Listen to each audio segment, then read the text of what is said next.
Hello everyone, ことちゃんです。This channel has reached over 600 subscribers. This is a huge achievement for us. Yay! Thank you everybody for subscribing. We'd love to make a community where you can enjoy more exciting content, so each subscription counts. Today, we are going to be talking about Wonka from Warner Brothers Studios. This movie was released on December 15th in Japan. And yes, I know I'm a little bit late, but I don't like chocolate, and I have a lot to say. First of all, I give this movie 5 stars for story, cinematography, and music.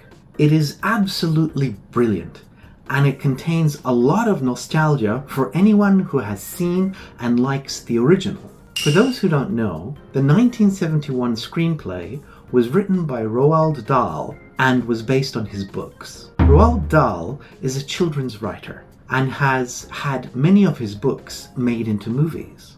The more notable films, James and the Giant Peach, and the 2016 The BFG. Many Japanese people thought that this movie was connected to the Tim Burton version, but this isn't correct. It's a prequel to the original film. What I noticed about this movie was that Roald Dahl's Productions was involved in the creation of this movie. Additionally, Paul King, the writer and director of movies like Paddington, made this movie. If nothing else, you know it's going to be good. And also, some people think that Wish was written by ChatGPT, but there's no ChatGPT here. The fact that this movie is a musical pays homage to the 1971 film. Timothée Chalamet is a brilliant Willy Wonka and does justice to the 1971 film.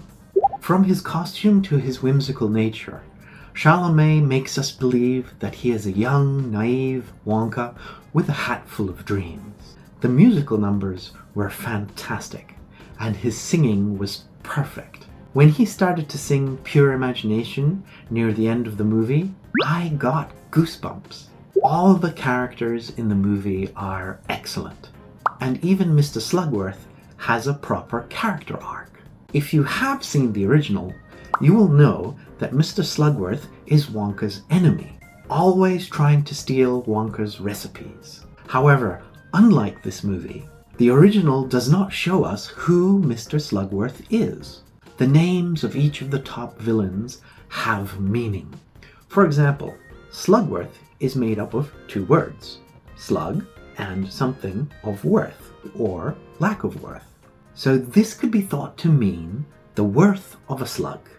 In the West, if you call someone a slug, they are lazy, slow-moving, and icky, and they will do anything to win. Fickelgruber sounds German, but it could be separated into fickle and grubber. Fickle means inconsistent and unreliable, and grubber means a very greedy person. Prodnoser is actually a word, and it means someone who is a troublemaker or a meddler. So the names fit the characters well. All of the other character names also have special meaning. Abacus Crunch is the perfect name for the accountant.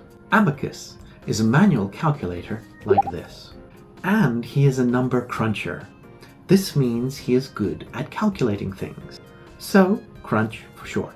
There are so many cool Easter eggs in this movie that if you haven't seen the original or Tim Burton's version, you will miss them.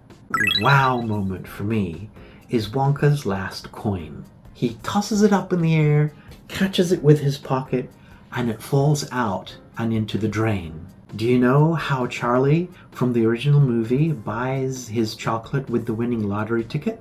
Yep, that's right, with the coin he found in the drain. Pretty cool, huh? Some of the really funny moments are when Prodnose purposefully makes Fickelgruber retch by saying poor many times. I also like how the police chief gets fatter and fatter as the movie progresses. But this feels like a dark side to the movie because the chief has an addiction to chocolate. For all the trouble that Wonka got himself into, the balloon dance scene was a most beautiful dreamlike musical moment. It fills you with such hope, and you just know that Wonka will succeed. I also liked Noodle's dream sequence and how her image of finding her mother was exactly how she dreamed it would be.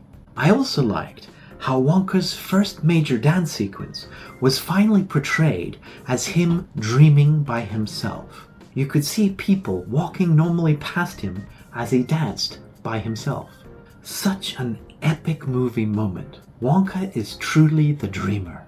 Hugh Grant's Oompa Loompa was very, very endearing. With his little dance and the flute which comes from the original, and the phrases he used that would become Wonka's for the original movie, it was a great way to include the character. And instead of being rescued like the two previous movies, the Oompa Loompa freely joins Wonka in his factory. This movie is about 70% musical, and I love musicals with the exception of Cats. Wonka is definitely a movie worth watching in the theater if you have the chance, and it is definitely a movie I will add to my collection. If you can't see it in theaters, wait for it to come out on one of the streaming services. Thank you for watching, and if you have any comments about this movie, please leave them below. Like and subscribe. See you!